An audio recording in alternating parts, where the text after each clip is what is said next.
রান্না করব tuna fish. এই যে টুনা ফিশ, এটা রান্না করব। ফ্রাই প্যান বসিয়ে দিচ্ছি, তেল দিয়ে দিচ্ছি, দিয়ে দেবো পেঁয়াজ।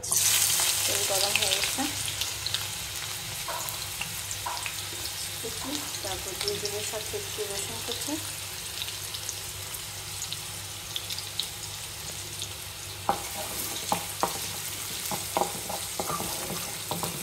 ভাজবো। ভাজা হয়ে গেছে, দিয়ে দেব আদা রসুন জিরার পেস্ট, একটু দেব, দিয়ে দেব সাথে হলুদের গুঁড়া, মরিচের গুঁড়া,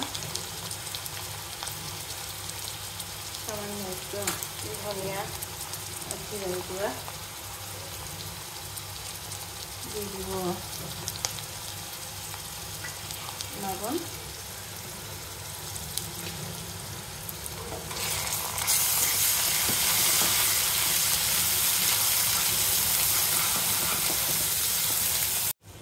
দিয়ে দেবো এখন টুনা ফিশ।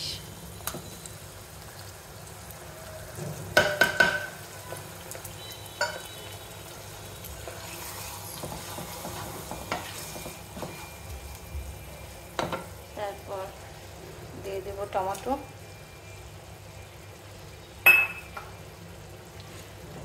ভালো করে নাড়ব।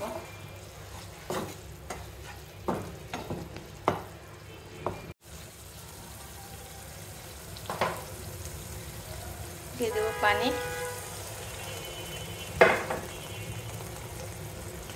সাথে দিয়ে দেবো কয়েকটি কাঁচামরিচ। একটু ঝাল ঝাল করে রান্না করব। একটু পানি দিয়ে আবার ভালো করে ভেজে নেব। কিছুক্ষণ আগে আমি ভালো করে কষায় নিছি, আবার এটাকে ভালো করে কষায় একদম তেল উঠে যাবে উপর দিয়ে, তারপরে আবার ঝোল দিয়ে আবার রান্না করব। কারণ টুনা ফিশ অনেকক্ষণ জাল করে রান্না করতে হয়, দেখে মনে হয় যে বেশিক্ষণ জাল করা লাগে না, কাঁচা গন্ধ আসে। তা ভালো করে জাল করে নেব। ভালো করে ভাজা ভাজা করা হয়ে গেছে, উপরে তেল উঠে গেছে। এখন এর মধ্যে দিয়ে দেব পানি।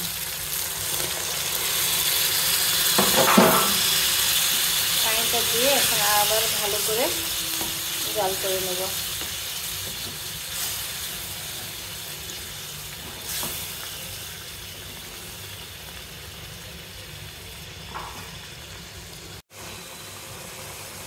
এর মধ্যে দিয়ে দেবো কয়েকটি লেবু পাতা।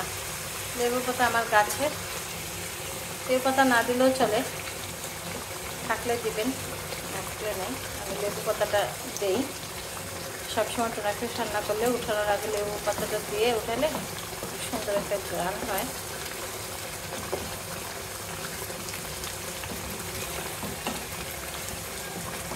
এই লেবু গাছের পাতা হচ্ছে আমার বেলকনিতে লাগানো লেবু গাছের পাতা।